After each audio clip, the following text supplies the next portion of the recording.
Bismillahirrahmanirrahim. Assalamualaikum warahmatullahi wabarakatuh.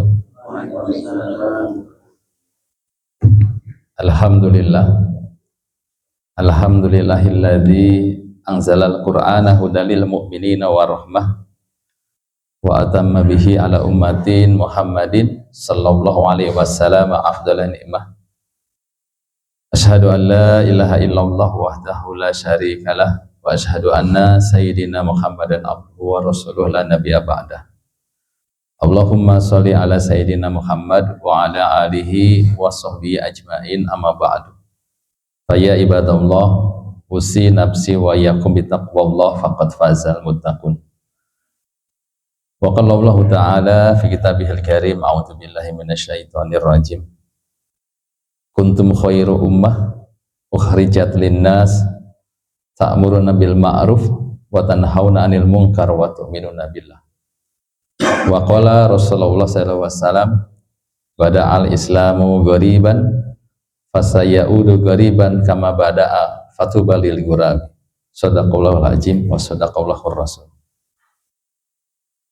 Para hadirin jamaah salat subuh alih masjid Darul Muhajirin Bogor Pak yang dirahmati Allah Subhanahu wa taala.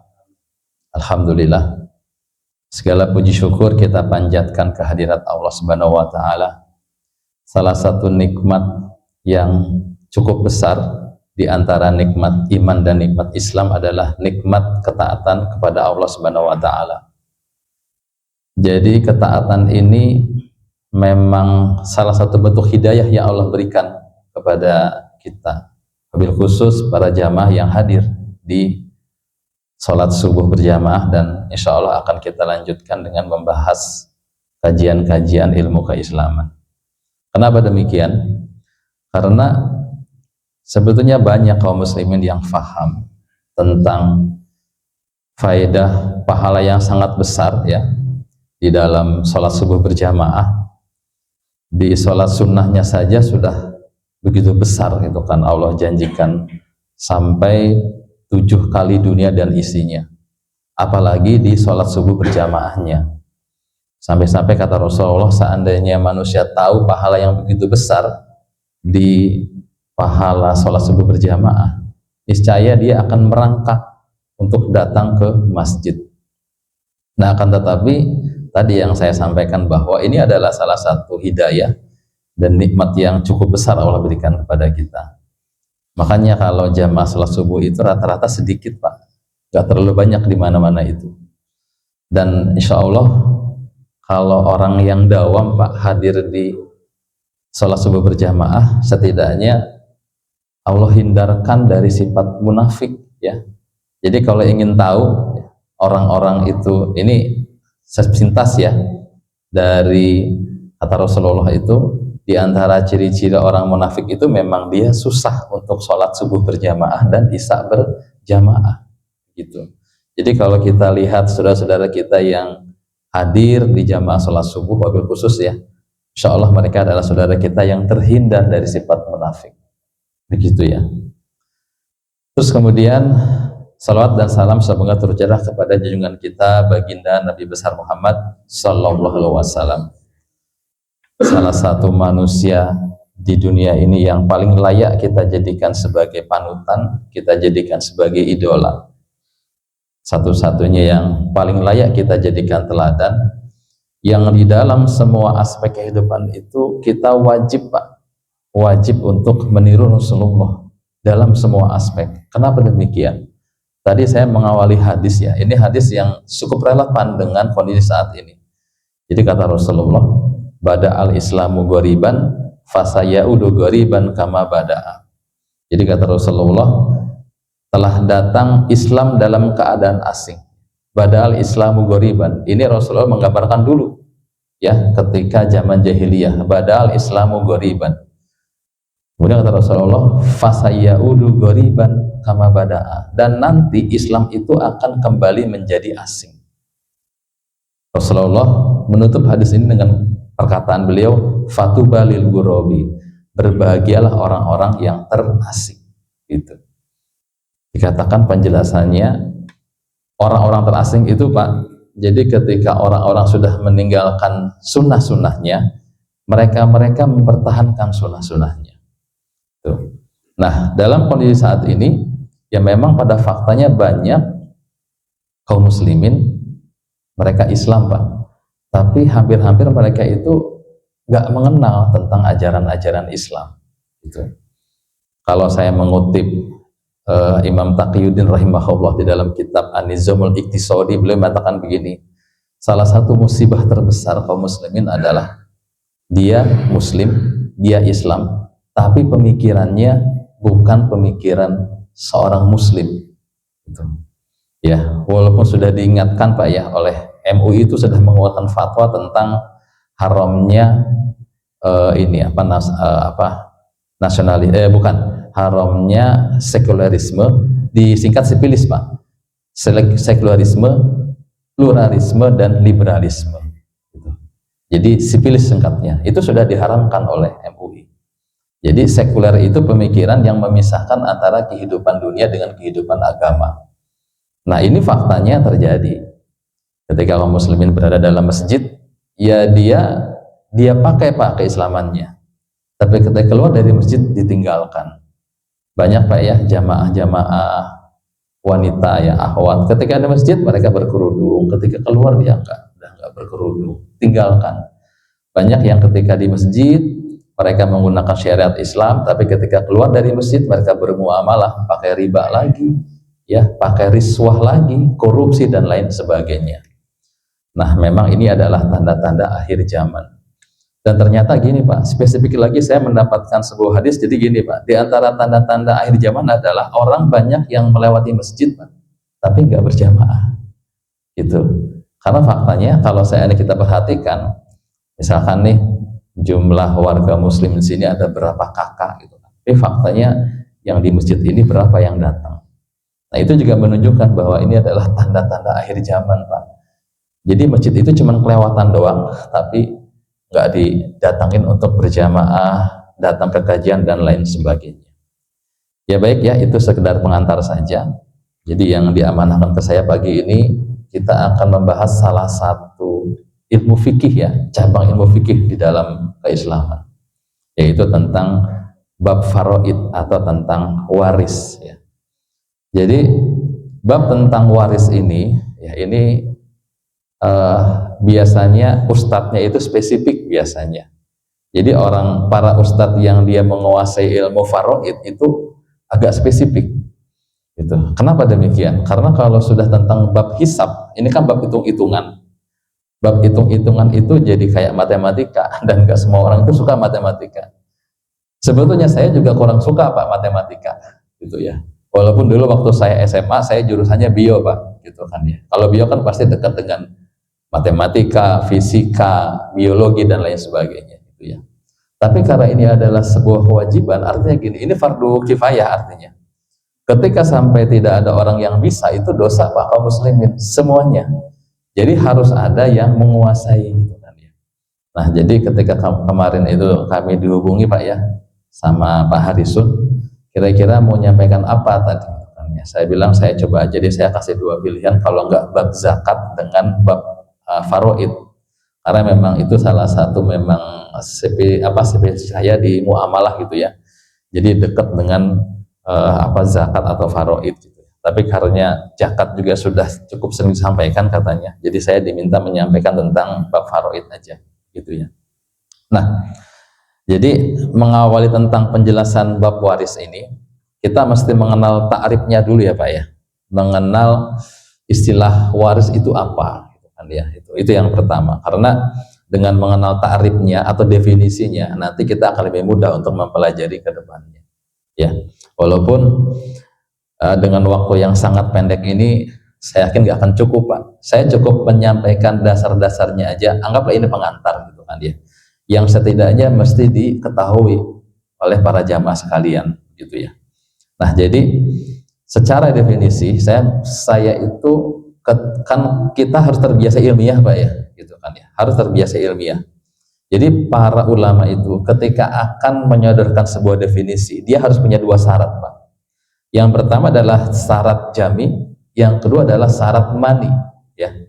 Jadi jami itu harus dipastikan bahwa semua arti, ya, dari yang dimaksud dalam sebuah definisi itu masuk ke dalam definisi. Itu untuk arti jami. Nah, kalau mani itu justru kebalikannya. Jangan sampai ada yang tidak dimaksud di dalam definisi itu masuk ke dalam definisi, begitu ya. Nah, saya ambil contoh begini, misalkan begini, orang bicara tentang apa sih definisi Islam, kan ya. Nah, saya mengambil di dalam kitab terjemahan, ya, ada Islam Politik dan Spiritual karyanya Kiai Hafiz Abdurrahman. Beliau mengatakan Islam itu adalah agama, ya, yang diturunkan Allah kepada Nabi Muhammad untuk mengatur hubungan manusia dengan Allah, mengatur hubungan manusia dengan dirinya, dan mengatur hubungan manusia dengan orang lain. Nah, di situ tercantum, Pak, tentang definisi jami dan mani itu, ya. Jadi ketika dikatakan jami itu menyeluruhan, Pak, ya. Nah, di awal dikatakan bahwa Islam adalah agama yang diturunkan oleh Allah. Nah, berarti di sini di definisi awal makna dari mani itu mencegah arti di luar definisi masuk. Maka dikatakan begini, Islam itu adalah agama yang diturunkan oleh Allah kepada siapa? Khusus kepada Nabi Muhammad. Maka di sini tercegah, Pak. Kalau ada agama yang tidak diturunkan oleh Allah, maka itu bukan Islam, ya. Maka kita ada istilah agama samawi, ada agama ardi, ada agama langit, ada agama bumi, ya. Kalau agama samawi itu yang ada dalam Quran, ya, Islam, Nasrani, dan agama Yahudi. Itu agama samawi dari Allah. Bahkan di luar itu bukan agama dari Allah. Banyak, Pak, ya, ada Buddha, Konghucu, Hindu, dan lain sebagainya, ya. Ada Sunda Wiwitan dan lain sebagainya. Maka itu bukan agama yang diturunkan oleh Allah. Kepada siapa? Nabi Muhammad. Berarti kalau ada agama yang diturunkan bukan kepada Nabi Muhammad, maka itu bukan Islam, ya. Jadi agama-agama sebelumnya diturunkan kepada Nabi Isa, Nabi Daud, Nabi Ibrahim, itu bukan Islam, tapi itu agama samawi, itu juga agama tauhid. Artinya pendahulu, ya, dulu-dulu orang yang memang betul-betul beragama tauhid dengan benar, mereka insya Allah juga masuk surga karena mereka menyembah Allah, gitu kan, ya. Cuman waktu itu agamanya belum disempurnakan oleh Nabi Muhammad, gitu, ya. Nah, di sini definisi mani itu tercegah, di luar definisi masuk, ya. Kemudian lanjutannya adalah di mana Islam itu mengatur hubungan manusia dengan Allah, manusia dengan dirinya, dan manusia dengan orang lain. Nah, maka di sini aspek jaminya masuk, ya. Jadi menyeluruh, Pak. Maka Islam dikatakan universal. Islam itu mengatur hubungan manusia dengan Allah dalam konteks akidah dan ibadah, ya. Karena kalau kita perhatikan apapun bentuk, ya, hubungan kita dengan Allah hanya dua, Pak, masalah akidah dan ibadah, nggak ada yang lain, ya. Kemudian adalah mengatur hubungan manusia dengan dirinya sendiri dalam konteks apa? Makanan, minuman, dan pakaian. Yang ketiga, mengatur manusia dengan orang lain dalam bab apa? Muamalah dan hudud. Muamalah itu adalah ilmu yang mengatur interaksi manusia dengan manusia, dan dikhawatirkan dimungkinkan terjadinya perselisihan, maka nanti ada ukubat, persangsian. Nah, jadi semuanya aspek jaminya itu masuk. Nah, sekarang kita masukkan definisi itu ke dalam masalah ilmu waris. Nah, jadi waris itu, ya, adalah salah satu cabang ilmu fikih. Dia yang mempelajari bagaimana pembagian harta dari seorang yang sudah meninggal, ya, disebutkan si mayat atau jenazah, kepada orang yang masih hidup, yang memang mereka itu secara aturan agamanya, secara fikihnya berhak mendapatkan harta waris dan jumlah bagiannya masing-masing. Itu. Nah, di sini aspek jami dan aspek maninya teratasi di sini. Gimana teratasinya? Misalkan begini. Kalau ada orang meninggal, Pak, kemudian dia itu punya anak, ya. Ternyata anaknya itu misalkan anak tiri, Pak. Nah, maka di sini anak tiri itu tercegah tidak mendapatkan waris, ya. Karena beda nasab. Itu contoh, itu kan, ya. Saya punya anak tiri, Pak. Pernikahan saya yang kedua dari istri yang satu lagi, dia bawa anak tiri. Nah, dari awal sudah saya sampaikan supaya ibunya itu nggak baper ke depannya, Pak. Karena kan ada yang baper kan, wah saya bawa anak, tapi kok anak saya nggak dikasih warisan. Masalahnya bukan saya yang ngatur, Allah yang ngatur, gitu ya. Nah, tapi saya antisipasi Pak dari sejak sekarang, gitu kan ya. Saya sering kasih hibah, Pak. Saya kasih hibah. Jadi istri saya belikan rumah, kemudian itu nanti kalau misalkan saya udah meninggal, kasih aja buat si Adit, saya bilang. Nah, jadi kan enak kalau gitu kan. Kalau hibah nggak ada masalah, begitu ya. Jadi kita juga mesti menjaga kan ya. Kalau kita masih hidup mah ya memberikan hadiah ya alhamdulillah, artinya itu tetap amal soleh buat kita, begitu ya. Gitu. Nah, atau begini, misalkan seseorang Pak, dia punya anak, ternyata anak itu meninggal. Dia punya anak laki-laki, anaknya meninggal. Ketika anaknya itu meninggal, yang laki-laki itu, maka otomatis dia terputus. Dia tidak mendapatkan hak waris, gitu ya. Kenapa? Karena ternyata di antara orang yang mendapatkan hak waris itu adalah kalau mereka masih hidup, begitu. Misalkan ya, saya punya anak saya laki-laki, ya. Anak saya laki-laki kan dia juga dia punya cucu, gitu kan dia.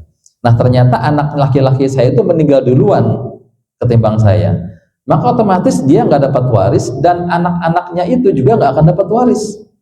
Kan di antara asobah itu turunan kedua yang mereka itu mendapatkan waris itu adalah diantaranya adalah cucu laki-laki dari garis laki-laki. Nah, jadi jangan baper kalau cucunya nanti loh kok saya nggak dapat, karena memang bapaknya sebagai anak saya sudah nggak dapat, begitu ya. Nah, itu penjelasannya tentang definisi waris itu kan ya. Nah, terus kemudian kita masuk kepada pembahasan yang kedua tentang rukun waris.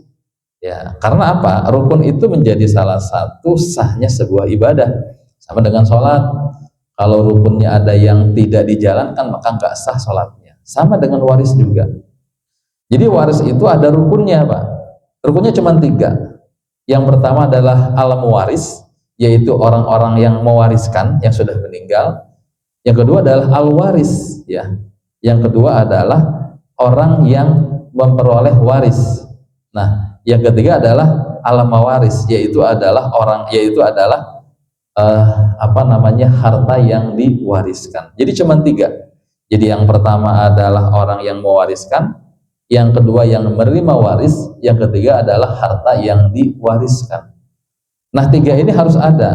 Ya, kalau nggak ada ya nggak akan bisa terjadi waris. Misalkan yang meninggal ada, terus kemudian yang menerima ada, ternyata nggak ada hartanya Pak yang diwariskan.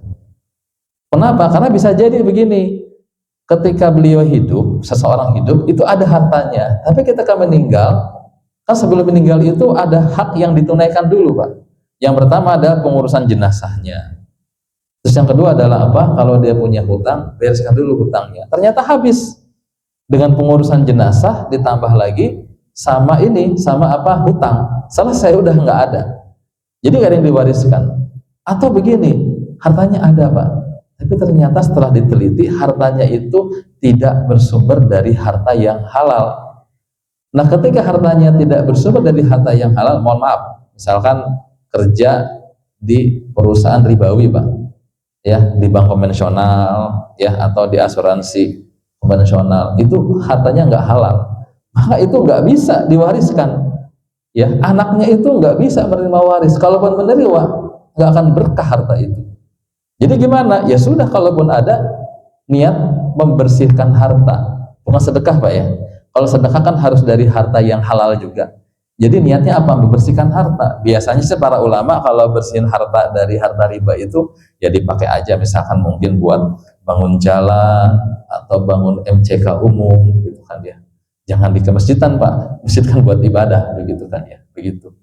Jadi harta yang halal, harta yang haram itu juga terhalang, gitu kan ya. Nah, maka di sini tadi saya katakan bahwa aspek jami terhalangnya itu bisa muncul, gitu kan ya. Nah, itu rukunnya. Kemudian berikutnya adalah tentang syarat, ya, syarat. Nah, ini memang pembahasan waris ini panjang Pak, apalagi kalau kita sudah bicara masalah hitung-hitungan. Wah, sudah rumit itu. Tapi kan ini sebagai pengantar ya, sebagai pengantar saja. Nanti para jamaah kalau mau misalkan ada pertanyaan di luar kajian subuh ini minta saja nanti nomor saya ke Pak Harisun itu kan. Saya insya Allah siap kalau buat bantu mah ituan ya begitu. Karena saya masih ingat Pak tahun 2002 Pak, 2002. Kurang lebih hampir sekitar 13 tahun yang lalu saya dimintain Pak, itu sudah dulu. Jadi gini, saya ingin kasih gambaran dulu, jadi efeknya sangat besar Pak kalau seandainya punya waris nggak segera dibagikan, karena itu kan hak ya, itu kan hak. Jadi terjadi perselisihan Pak antara 5 orang bersaudara, itu perselisihannya sampai keras sekali, sampai terjadi keributan besar, bahkan sampai mau saling menuntut Pak di pengadilan, padahal sama saudara itu. Nah, jadi kalau bapak-bapak ke wilayah Tajur itu sebelah kanan di depan dealer Suzuki itu ada sekarang jadi dealer motor. Itu punya teman saya Pak. Itu tanahnya itu kurang lebih sekitar 2.700 meter. Ya, tanah sebesar itu Pak di Tajur, kebayang berapa harganya Pak ya? Jadi saat itu setelah laku terjual itu 8,7 M tahun 2002 Pak saat itu. Nah itu tuh Pak dijual di atas 5 tahun nggak laku-laku Pak, padahal itu anak-anaknya butuh uang. Jadi bapaknya jenderal, orang kaya Pak, punya tanah di mana-mana, tapi tidak meninggalkan ilmu yang cukup dan pembekalan kehidupan yang lain. Jadi kaya itu dari sisi aset saja, cuman anak-anaknya dari sisi penghidupan maisah, kehidupannya itu susah. Jadi mereka sangat mengharapkan waris itu. Tanahnya di Bali ada, di Jawa Timur, di Surabaya ada, di Puncak ada, di Tajur ada. Itu anaknya strategis tapi nggak laku-laku. Nah anaknya yang paling bungsu ya itu sampai sepantaran dengan saya, datang ke saya Pak silaturahim. Dia cerita, Ustadz kenapa ya Bapak itu asetnya banyak, itu wah miliaran, tapi kok sampai sekarang kita ini nggak pengen memanfaatkan harta waris itu kok nggak laku-laku. Nah saya tanya, memang kalau seandainya rencana kalau laku, mau gimana pembagiannya? Ya kita bagi rata kan, dibagi rata. Jadi mereka itu ada 3 orang laki-laki, ada 2 orang perempuan. Nah saya bilang begini, walaupun remeh saya bilang jangan begitu. Jadi harus mengacu kepada hukum waris, gitu. Dia bilang nggak bisa. Kakak saya paling besar, ada perempuan yang paling besar. Itu kasihan memang, umurnya udah di atas 40 tapi belum menikah. Nah biasanya perempuan Pak kalau sudah umurnya di atas 40 tahun belum menikah itu suka emosionalnya itu nggak stabil Pak. Itu yang paling rewel. Dia bilang pokoknya enggak, saya mau harta peninggalan ayah dibagi rata.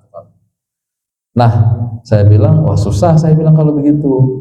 Nanti mungkin Allah itu terhalangnya terjualnya rumah itu karena Allah khawatir nanti ketika sudah terjual ternyata nggak berkah hasil penjualannya. Nah teman saya bilang coba Ustadz silaturahim ke kakak saya yang perempuan, kita ngobrol gitu kan ya. Nah itu dinasehatin sama kakaknya karena dia kakak pertama kan, jadi susah mendengar perkataan dari adik-adiknya. Nah saat itu ya udah silaturahim, saya ngobrol, tapi emang nggak sekali mempan Pak, namanya ibu-ibu sudah sepuh ya. Saya sampai 3 kali datang, saya sampaikan, saya bilang begini. Jadi kan kalau dengan beliau-beliau mah kadang-kadang disampaikan hadis ayat juga agak susah ya. Saya bilang logikanya begini, saya bilang Mbak, kalaupun Mbak pengen besar, tapi kalau seandainya uangnya nggak ada, ya buat apa saya bilang. Sekarang gini aja, saya bilang, disepakati aja. Ketika laku, bagi dulu berdasarkan waris, ilmu waris dalam Islam. Nanti kalau sudah laku, misalkan nih adik-adiknya laki-laki mau hibah ya silakan. Tapi hibah itu jangan dijanjikan di awal. Kalau dijanjikan di awal jadi kayak hilah itu ngakalin hukum syara Pak. Begitu. Nah jadi akhirnya dia mau tuh. Itu Masya Allah Pak. Ketika dia mengatakan mau Pak, hanya 3 bulan sejak kesepakatan mau itu langsung laku Pak. Jadi udah tahunan nggak laku, di atas 5 tahun dia jual tawar-tawarkan pakai agen properti manapun nggak laku. Ketika disepakati sama keluarga saya kumpulin, ya udah kita setelah laku kita bagi berdasarkan hukum waris dalam Islam. Semuanya sepakat. Hanya 3 bulan Pak, laku 8,7 miliar saat itu. Itu Masya Allah. Nah ini jadi hikmah yang sangat bermanfaat Pak ya. Jadi ternyata memang sesederhana itu, tapi itu memudahkan rezeki Allah itu datang kepada manusia. Dan alhamdulillah saat itu setelah mereka sepakat Pak, berangsur-angsur Pak, tanahnya yang tempat-tempat lain juga pada laku. Itu laporan teman saya itu. Dia hanya sederhana itu, ya. Nah, jadi manfaatnya itu sangat besar, bahwa kita paham bahwa hukum syariat itu pasti akan mendatangkan maslahat, ya. Ketika kita tidak taat terhadap hukum syariat, pasti akan mendatangkan madorot, begitu, ya. Nah, kembali kepada pembahasan tentang waris tadi, ya, dalam konteks definisi hukum, ya, rukun dan syarat. Nah, maka di antara syaratnya tidak sebutkan hartanya halal, terus kemudian orang-orang yang terlibat di dalam itu ada semua, ya, yang mewariskan ada, pewarisnya juga ada. Nah, di antara syarat-syarat itu barulah kita jalankan. Nah, tetapi sebetulnya sebelum masuk ke pembagian itu ada lagi Pak, ada beberapa hal yang menjadikan waris itu terhalang Pak, itu terhalang. Di antaranya apa kata Rasulullah? Ada 3 hal Pak. Yang pertama, waris itu terhalang kalau seandainya terjadi pembunuhan, gitu. Jadi begini, misalkan seorang bapak, dia punya harta waris, sering Pak terjadi kisruh dalam masalah harta waris, kemudian anaknya itu membunuh bapaknya. Maka ketika anak itu membunuh bapaknya, maka otomatis anak itu tidak berhak mendapatkan harta waris sama sekali. Sama sekali nggak bisa. Gitu. Ya. Kata Rasulullah, tidak ada sedikit pun harta waris bagi seorang pembunuh. Itu yang pertama. Yang kedua adalah apa? Ketika orang, salah satu di antara ahli keluarga yang berhak mendapatkan waris itu murtad Pak, keluar dari Islam, otomatis, ya, misalkan istrinya murtad, kemudian anaknya murtad, itu otomatis itu langsung hilang tuh hak warisnya, gitu, ya. Yang kedua. Yang ketiga adalah apa? Ketika terjadi perbudakan, ya. Kalau dalam konteks sekarang memang mungkin susah ditemuin Pak ya masalah budak itu. Tapi nanti Pak, next nanti kalau khilafah Rasyidah yang dijanjikan oleh Rasulullah, yang Allah janjikan itu tegak kembali, bisa jadi ada perbudakan. Karena di antara perbudakan itu adalah kalau seandainya tertangkapnya tawanan perang, itu dijadikan budak Pak, tawanan perang itu. Nah, itu otomatis itu. Nah, makanya Islam itu, salah satu sifat Islam itu preventif. Jadi Islam itu bukan melarang Pak ya, mengatur. Jadi kalau gini, kalau kita dalam bahasa-bahasa barat kan mereka menentang perbudakan kan. Tapi faktanya sampai sekarang itu ya, perbudakan masih ada. Jadi apa, diskriminasi ras ya, kulit hitam di Amerika itu masih ada terjadi. Jadi mereka berkoar-koar hak asasi manusia, tidak ada perbudakan. Faktanya sampai sekarang pun perbudakan masih ada. Termasuk yang sekarang terjadi di Sudan ini kan salah satu bentuk. Kan Sudan itu kan masih daerah Afrika ya, orang kulit hitam. Jadi bagi mereka ya, orang-orang kulit hitam itu ya rasnya beda dengan kulit putih gitu kan ya. Saya pernah lihat itu jadi ada anak kecil ya, anak Afrika itu tuh diperlakukan sama orang-orang kulit putih Pak, dia dikandangin kemudian ditali Pak, dia pakai tali leher, jadi dianggap kayak binatang. Itu masih ada. Tapi kalau dalam Islam nggak seperti itu. Islam itu preventif. Jadi Islam itu mengatur masalah perbudakan karena Allah tahu ila yaumil qiyamah manusia itu karakter seperti itu ada.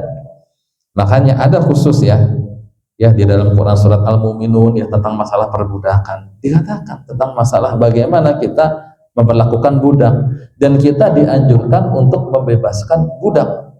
Dan ternyata di antara level ketiga orang yang berhak mendapatkan waris ya, ketika misalkan zawul furud ya, yang wajib mendapat waris itu nggak ada, turunan kedua itu kepada asobah nggak ada, nanti ada turunan ketiga ya, zawil arham. Zawil arham itu orang-orang yang nggak ada hubungan keluarga tapi dia mendapatkan waris. Di antaranya adalah apa? Orang-orang yang membebaskan budak. Jadi kalau ada orang yang suka membebaskan budak, itu mendapatkan waris dari orang yang tidak ada turunan darah, begitu. Nah, jadi memang sejauh itu Islam itu membahas, itu kan ya, itu. Nah, jadi di sini ya tentang ada beberapa orang-orang yang terhalang ya, terhalang dalam masalah menerima waris itu juga ada. Jadi perhatikan ya. Jadi tiga hal ini ya. Kenapa demikian? Ya diantara tadi adalah sifat primitif Islam. Karena kita sering mendapati terjadi seperti itu ya. Karena kisruh masalah waris, kemudian terjadi pembunuhan dan lain-lain gitu kan ya. Misalkan nggak hanya membunuh orang tuanya, dia membunuh saudaranya yang sama-sama berhak mendapatkan waris. Itu otomatis itu nggak mendapatkan waris gitu ya. Nah kan orang jadi mikir Pak, kalau paham seperti ini, wah kalau saya ngebunuh saya nggak dapat warisan gitu kan ya. Ya ini kan logikanya ya sebetulnya Pak ya, begitu ya. Nah terus kemudian kita masuk kepada bab tentang orang-orang yang berhak mendapatkan waris kan ya. Nah memang ya dalam Quran Surat An-Nisa ayat 11 itu ada 11 jalur, ada 25 jalur Pak orang yang mendapatkan waris. Jadi ada banyak Pak. Tapi sebetulnya sebagai pengetahuan dasar kita nggak perlu tahu sebanyak itu karena faktanya juga jarang terjadi ya pembagian terhadap waris sebanyak itu. Cuman beberapa bulan lalu saya juga ada saudara saya ikut bantu gitu kan ya. Itu ternyata ada Pak jalur asobah, jalur kedua yang mereka itu mendapatkan waris kalau jalur utama tidak mendapatkan waris. Kalau jalur pertamanya nggak ada. Jadi bicara tentang orang-orang yang berhak mendapatkan waris itu simpelnya cuma ada tiga Pak. Yang pertama adalah zawul furud, orang-orang yang memang pasti di awal itu diutamakan dulu mendapatkan waris. Yang kedua adalah asobah. Asobah itu kalau seandainya yang jalur pertama ini level pertama nggak ada atau ada tapi hartanya itu udah habis terbagi oleh zawul furud tadi, maka masuk kepada asobah. Nanti ada contohnya. Kalau dengan contoh misalnya lebih mudah. Yang ketiga baru zawul al-arham ya. Jadi level ketiga kalau seandainya dari asobah ini masih ada sisa baru masuk ke jalur yang ketiga yaitu zawul arham. Nah yang pertama, siapa sih yang berhak mendapatkan waris secara pasti? Yang pertama adalah satu bapak ibu ya. Bapak ibu itu dapat. Cuman kan kadang begini, orang itu kalau sudah meninggal kan kondisinya sudah sepuh, rata-rata bapak ibunya sudah meninggal. Nah kalau sudah begitu kadang-kadang yang terbayang itu bapak ibu nggak dapat, padahal bapak itu dapat ya. Ibu itu dapat 1/8, bapak dapat 1/4. Tapi ternyata itu juga dilihat lagi, ada yang berbeda kondisinya. Kalau bapak ibu itu masih punya anak, beda lagi dapat jatahnya. Kalau ibu punya anak dapatnya 1/6, kalau bapak punya anak dapatnya 1/2 gitu ya gitu. Nah jadi ini sekedar pengantar dulu, pengenal dulu. Nah nanti lebih detail kita masukkan ke dalam contoh gitu ya. Jadi taruhlah karena kalau sudah meninggal rata-rata seseorang juga sudah sepuh, kalaupun ada ibu, ibunya juga sudah nggak punya anak lagi gitu kan, maka ibu itu rata-rata dapat 1/8. Maka kalau ingin mengetahui harta orang itu mudah Pak. Misalkan begini, di dalam salah satu sirah sahabat itu diriwayatkan sahabat yang namanya Abdurrahman bin Auf itu beliau itu ketika meninggal itu mewariskan kepada istrinya ada 4 Pak. Satu orang itu dapat 400 miliar. Bayangkan sahabat ya, dia sahabat ahli surga Pak, tapi seorang istri itu dapat 400 miliar. Beliau punya 4 orang istri, berarti 4 dikalikan 4, 1,6. Kalau istri itu mendapatkan 1/8, berarti ternyata harta beliau itu adalah totalnya ketika meninggal itu 1,6 miliar dikalikan 8 Pak. Berapa? Banyak. 1M kali 8 8M 4 kali 48 kurang lebih sekitar 12,8 miliar. Itu adalah harta warisannya beliau ya. 1/8 itu dikasih dulu ke istrinya yang 4, 1,6, sisanya dibagi Pak ke anak-anaknya. Nah ke anak-anaknya ya kembali laki-laki itu dapat 2 bagian daripada perempuan begitu ya. Kan orang tuh taunya pokoknya kalau meninggal laki-laki dapat 2 bagian dari perempuan, padahal jangan lupa istri dapat, bapak ibu juga dapat. Nah itulah zawul furud, yaitu bapak, ibu, istri sama anak itu dapat itu dulu. Kalau ternyata semuanya lengkap dan harta itu habis dibagi oleh yang utama, maka selesai, nggak ada asabah kebagian, begitu. Nah, maka yang 4 inilah yang diatur di dalam Quran surat An-Nisa ayat 11. Jadi ada angka-angkanya, Pak. Ada 1/8, ada 1/6, ada 1/4, ada setengah, ada 1, ada 2/3, ada 3/4, ada 7 kurang lebih, ya. Silahkan dihafal, Pak. Kalau hafal, kalau nggak hafal nggak usah dah. Toh ini mah begini, kan kalau bapak misalkan ini ya kan kita pasti meninggal semuanya ya, udah gampang kok Pak. Tinggal datang ke KUA juga bisa gitu kan ya. Minta tolong dihitungin, KUA banyak yang ahli, ya. Atau ke apa namanya ke ustadz yang memang dia paham tentang masalah pewaris, dibantu insya Allah. Ya.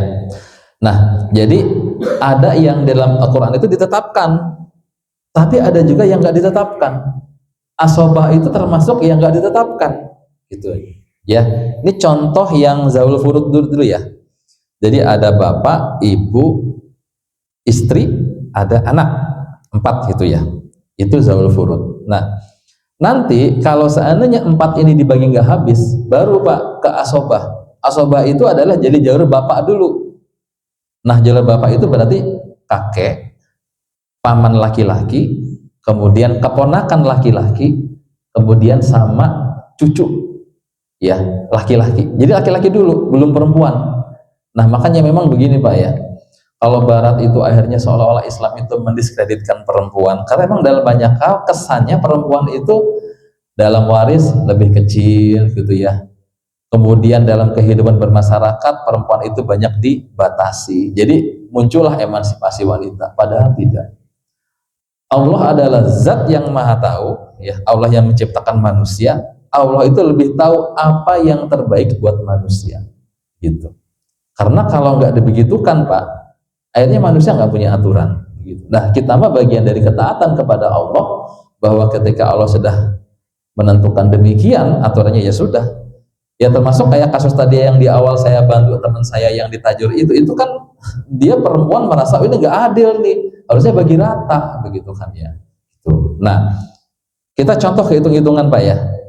Waktu teman saya ditajur itu bapak ibunya sudah nggak ada, anaknya ada semua 5. Nah 5 itu tadi saya koreksi, bukan yang perempuan 2 ya, perempuan 1, laki-lakinya 4, berarti kan ada 5.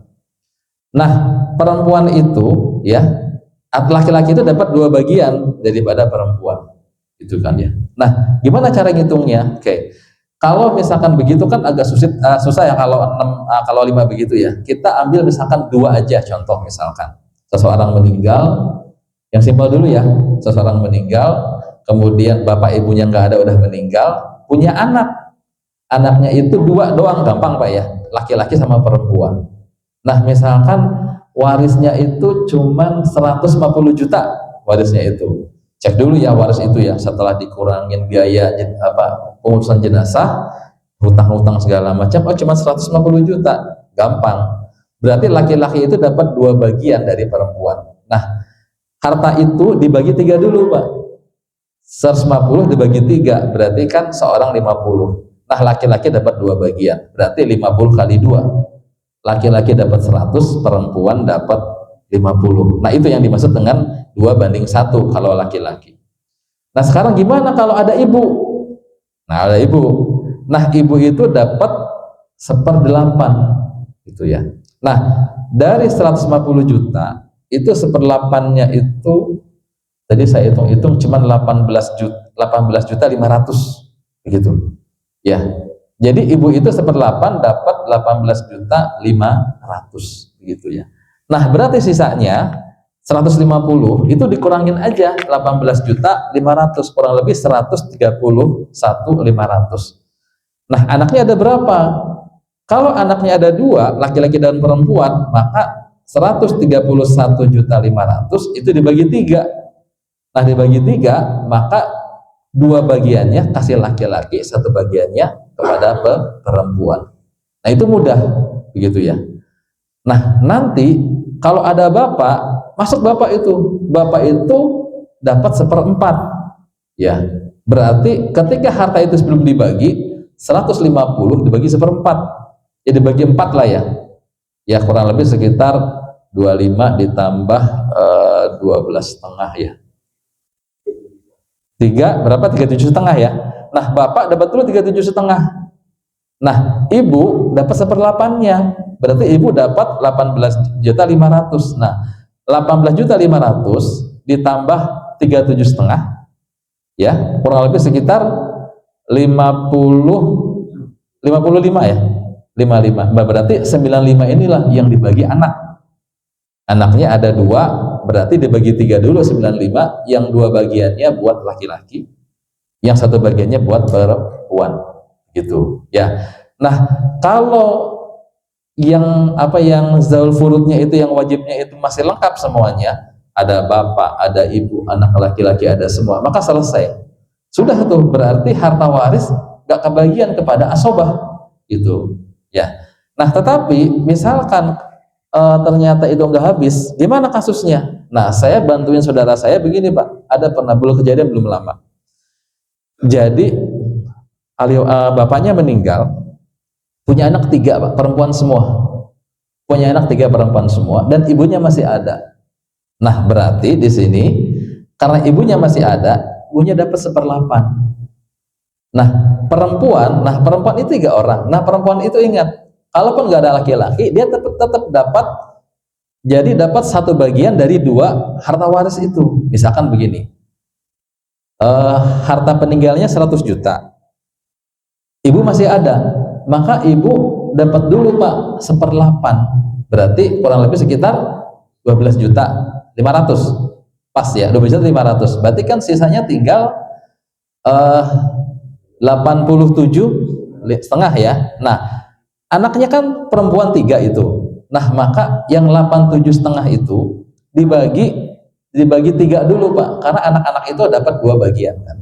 Nah, anak perempuan laki-laki 2 bagian. Nah, jadi dibagi 3, perempuan dapat 1 bagian Pak, sisanya 2 bagian, itulah yang dibagikan kepada asobah itu. Dan lihat asobah itu, makanya kemarin itu ada mertua saya perempuan dapat, kakaknya laki-laki dapat. Nah, itu asobah. Jadi dari jalur bapak ternyata masih ada saudara kandung, ada saudara laki-laki, ada saudara perempuan, gitu kan ya. Nah, nanti kalau saudara kandung masih ada semua, berarti habis tuh ke saudara kandung, gitu ya. Nah, kalau seandainya ternyata kakek masih ada, maka utama ke kakek dulu, ke laki-laki dulu, jalur laki-laki. Barulah kalau jalur laki-laki masih ada, itu kan, kemudian keponakan laki-laki masih ada, maka diutamakan yang ada dulu, yang laki-laki dulu. Setelah itu baru saudara kandung dari ahli waris, begitu ya. Nah, itu dilihat, makanya memang ada agak sedikit rumitnya ini, harus didata betul-betul Pak, keluarga itu ya, betul-betul didata, kakek ada atau enggak, nenek ada atau enggak, ke saudara kandung bapak ya, berarti paman ya, paman itu ada atau enggak, paman laki-laki ada enggak, perempuan ada enggak, gitu kan ya. Terus kemudian keponakan laki-laki ada atau enggak. Nah, didata betul-betul ya. Nah, itu jalur asobah. Nah, asobah ini tidak ada angka yang khusus Pak, karena memang di An-Nisa itu disebutkan itu ya hanya yang jalur furud aja, gitu kan. Jadi ketika bicara tentang asobah, ya asobah akhirnya ya dibagi aja berdasarkan keridhaan saja, begitu. Itu untuk asobah. Nah, yang ketiga baru zawul arham. Nah, zawul arham itu adalah orang-orang yang memang tidak ada kaitan nasab, mereka dapat Pak. Tadi contohnya apa? Orang yang membebaskan budak itu dapat dapat waris, gitu ya. Nah, nanti begini Pak, nanti ada juga tentang bab orang-orang yang adanya au dan rot. Jadi ada yang dia itu mendapatkan waris, tapi ternyata waris itu dikurangin. Ada yang mendapatkan rot itu, ada yang mendapatkan waris tapi ditambah warisnya. Nah, itu juga sebetulnya sudah jarang terjadi, begitu kan, untuk dalam kondisi saat ini, begitu. Nah, jadi yang setidaknya mesti tergambar oleh kita itu adalah kita mengetahui tentang zawul furud tadi, itu yang utama, gitu kan ya. Karena rata-rata tadi yang saya katakan, orang kalau meninggal rata-rata sudah sepuh. Ketika sudah sepuh, otomatis bapak ibunya sudah meninggal, ya, kalaupun ada juga ibunya juga cuman sebatang kara. Nanti kita lihat, oh ternyata kalau ibunya ini dia masih punya anak, itu beda dapatnya. Tadi kan kalau misalkan ibunya yang dapat waris itu dia nggak punya anak, dapat 1/8. Kalau dia punya anak, dapatnya 1/6, lebih kecil. Kenapa lebih kecil? Karena begini, kalau ibu ini logikanya ya, memang sih dalam Al-Quran tidak ada penjelasan mengenai kenapa laki-laki lebih banyak dari perempuan. Kan logikanya begini, laki-laki kan dia kan punya tanggungan, makanya dia mendapatkan lebih besar. Al-Quran nggak menyebutkan seperti itu, tapi kita bisa menyimpulkan secara logika. Sama ibu juga. Kenapa ibu kalau ibu itu kalau nggak punya anak lebih besar, kalau nggak punya anak dia malah kecil. Kenapa? Kalau ibu nggak punya anak, ibu itu nggak ada yang menanggung lagi nafkahnya, makanya lebih besar. Tapi kalau ibu punya anak, dia masih ditanggung nafkahnya oleh anak yang lain. Nah ini logika berpikir saja. Jadi jangan begini, kita membagi waris berdasarkan logika tersebut, nggak seperti itu sebetulnya. Sebetulnya Allah sudah menentukan dengan hitungan-hitungan yang jelas. Di Quran surat An-Nisa ayat 11, kemudian berikutnya ayat 21, ya, itu ada itu tentang penjelasan. Ayatnya panjang, Pak, panjang banget ayatnya itu. Itu menukil tentang siapa-siapa saja yang mendapatkan waris, kemudian berapa haknya yang diwariskan. Ya, demikian ya. Nah, ini sebagai pengantar saja, itu kan ya. Karena kalau kebanyakan juga nanti nggak terlalu banyak hitung-hitungan. Beberapa teman-teman juga kalau sudah teman-teman saya para asatid kalau sudah bicara masalah waris, wah nyerah deh. Karena hitung-hitungannya tentang masalah hisab. Padahal mah kalau kita mau Pak sederhana insya Allah. Yang penting mah itu tadi kita ketahui aja tentang masalah 3 konsep tadi ya. Yang mendapatkan waris itu adalah zawul furud, as-sobah, sama al-arham. Udah 3 aja. Yang utama itu baru yang zawul furud itu kita pahami. Karena kebanyakan dalam kasus pembagian waris ya kebanyakan saat ini ya hanya berkutat di situ aja ya. Baik ya para jamaah ya, sudah masuk waktu suruh ya, nanti kita lanjutkan dengan tanya jawab gitu. Silakan kalau misalkan ada yang mau diskusi di sini ya, tanya langsung di forum ini boleh, atau lagi santai biasanya sambil ngopi di luar juga mangga, silakan gitu kan ya. Kemarin saya dapat WA dari Pak ini, ada yang nanya kalau istri siri dapat nggak waris ya, Anda itu kan gitu kan ya. Kan sekarang lagi musim itu Pak ya, enggak, silakan Pak, silakan. Oke, baik, pertanyaan bagus karena banyak kayak gini hal terjadi. Saya baru juga belum lama, beberapa bulan lalu bantu masalah ini.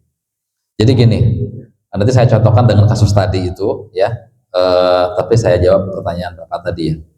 Jadi begini, kalau mengenai pembagian warisnya nanti kita detailkan ya, tapi pertanyaannya adalah ketika orang sebelum meninggal dia berwasiat, itu kan dia. Setelah meninggal, apakah wasiat ini wajib dijalankan atau tidak? Karena kan orang bilang wasiat harus dijalankan, begitu kan ya. Wasiat ini ada hukumnya sendiri, Pak. Jadi wasiat itu boleh diberikan, tapi tidak dilarang melebihi 1/3 harta yang dimiliki. Itu. Ketika masih hidup ya, mau dia punya anak atau tidak, wasiat itu tidak boleh melebihi 1/3 dari harta. Jadi kalau misalkan dia punya harta 100 juta, maka dia hanya boleh mewasiatkan 1/3-nya, yaitu 33 juta sekian. Begitu. Itu yang pertama.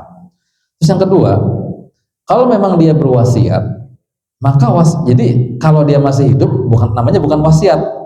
Kan masih hidup kan? Wasiat itu kalau sudah meninggal.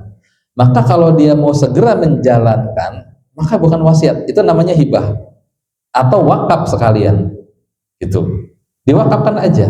Atau kalau ke anak berarti dihibahkan. Tapi begini, hibah juga ada hukumnya Pak. Jadi nggak sembarangan. Jadi hibah itu ada hukumnya. Di antara hukum hibah kepada semua anak, hibah itu wajib rata dikasihnya. Nggak boleh beda-beda. Jadi kalau punya 5 orang anak, ada uang 100 juta, mau dibagi ke anak-anak, dihibahkan. Hibah itu harus rata. 100 juta dibagi 5, seorang 20. Kenapa? Sering terjadi perselisihan, anak iri karena beda dikasih hibah, begitu kan ya. Jadi ketika hibah itu kan hukumnya orang masih hidup kan, orang tua masih hidup, maka hibah itu harus rata kalau kepada anak. Kalau hibah kepada orang lain terserah Pak, kalau ke orang lain. Tapi kalau ke anak itu hibah itu wajib rata. Ada petunjuk dari Rasul. Begitu ya. Nah, maka dalam kasus ini ketika bapak itu berwasiat bahwa kalau meninggal nanti tolong rumah ini diberikan kepada yang bungsu. Wasiat seperti itu tidak wajib ditunaikan. Kenapa? Wasiatnya itu melanggar hukum syara. Karena ketika sudah meninggal, status hartanya itu nggak boleh jadi wasiat lagi. Setelah meninggal, status hartanya harus menjadi hukum waris. Pembagiannya berdasarkan waris. Kalau mau pas masih hidup bagi aja, dibagi aja. Cuman tetap harus berdasarkan ketentuan tadi, harus dibagi rata. Kadang begini Pak, makanya penting juga kita berikan edukasi ya kepada orang tua kita, gitu kan ya. Kan mungkin di antara tadi yang saya sampaikan bahwa kata Rasulullah orang itu Islam tapi sudah nggak pakai Islam. Banyak Pak kejadian Pak, diam-diam orang tua itu ngasih hibah ke salah seorang anak. Setelah meninggal baru ketahuan. Jadi kan iri, terjadi perselisihan. Kan kasihan Pak. Niatnya mau ngasih ke anak, bukannya dapat pahala, malah dapat dosa. Karena apa? Ada anak 5, pas hidup dikasih anaknya uang 20 juta, nggak bilang-bilang ke yang lain, itu hibah kan? Maka harusnya yang lain juga dikasih sama rata. Itu hukum hibah. Nah, maka ketika bapak itu sudah meninggal, kemudian wasiat itu tidak berlaku. Kembali kepada hukum waris. Cara pembagiannya ya tadi, cek ada pokoknya laki-laki dapat 2 bagian dari perempuan. Begitu. Jelas Pak ya? Oke, sip. Silakan Pak. Ya. Jadi gini, setahu saya kalau apartemen seperti itu kan hanya HGB ya, hak guna bangunan aja. Tidak ada HGB aja. Memang nggak ada tanahnya Pak, gitu kan ya. Tapi tetap itu milik hak, gitu kan. Artinya memang bangunan itu punya dia pribadi. Cuman nanti dilihat di klausulnya Pak. Kalau memang tadi misalkan disepakati di awal, nanti bangunan ini bisa dirubuhkan loh ya, gitu kan ya. Karena kadang-kadang begini, yang seperti itu juga tanahnya sewa Pak. Kayak Eka Lokasari itu Pak, itu tanahnya sewa Pak. Eka itu sewa ke IPB, gitu. Terus kemudian Bogor Plaza, sekarang tutup kan Bogor Plaza. Itu tanahnya sewa ke Pemda Pak. Itu punya PT Bina Citra, dia sewa ke Pemda. Dalam jangka berapa tahun sewanya habis, itu bangunannya itu milik Pemda. Kalau nggak salah sewanya 25 tahun. Saya tahu karena saya dulu kan di Dinas Pasar Pak. Saya kenal dengan direktur Bina Citra namanya Pak Ateng. Itu cerita ke saya. Jadi Bina Citra itu hanya sewa 25 tahun. Makanya kalau sekarang lihat, sayang ya, itu kan Bogor Plaza jadi tutup gitu kan. Karena sebetulnya padahal sewanya udah habis Pak.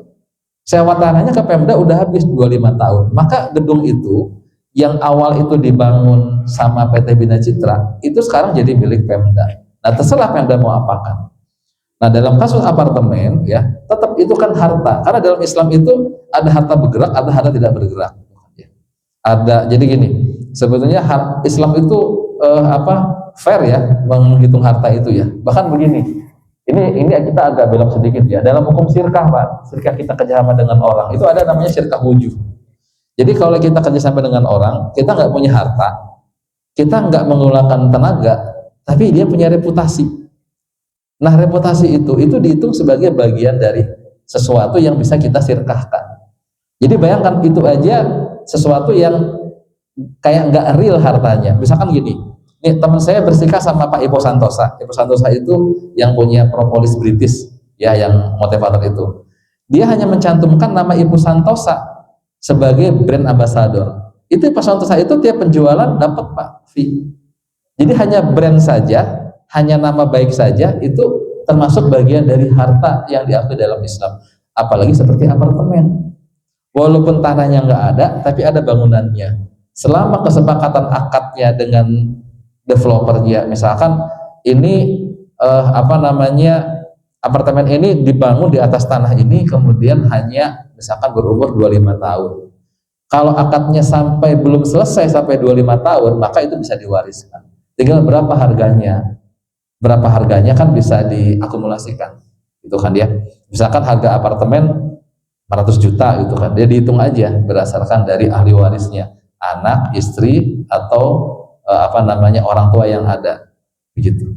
Jadi tetap bisa diwariskan ya. bisa diwariskan begitu dalam bentuk bangunan ya. Kalau memang nanti bangunannya susah Pak ya pasti mau dijual. Kan kalau misalkan dalam bentuk diwariskan dalam bentuk bangunan seperti itu kan apartemen kan kecil Pak ya, mau ditempatin berapa orang gitu kan. Enak sih dijual, hartanya baru dibagikan berdasarkan hukum waris. Demikian Pak. Jelas Pak ya? Enggak, silahkan barangkali ada yang mau diskusi lagi. Cukup? Cukup ya? Alhamdulillah. Baik ya para jamaah sekalian, alhamdulillah pagi ini kita bisa menjalankan salah satu kewajiban yang Allah perintahkan kepada kita, yaitu talabul ilmi ya.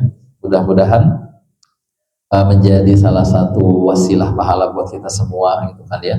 Dan mudah-mudahan juga penggugur kewajiban kita, setidaknya yang fardu kifayah ini kita pernah belajar walaupun sekali gitu kan ya.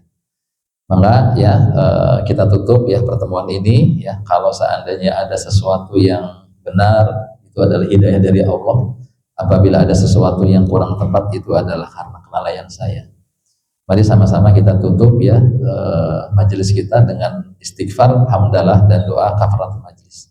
Astaghfirullahaladzim, alhamdulillahirabbil alamin, subhanakallahumma wa bihamdika asyhadu an la ilaha illa anta astaghfiruka wa atubu ilaik. Wa minkum, assalamualaikum warahmatullahi wabarakatuh.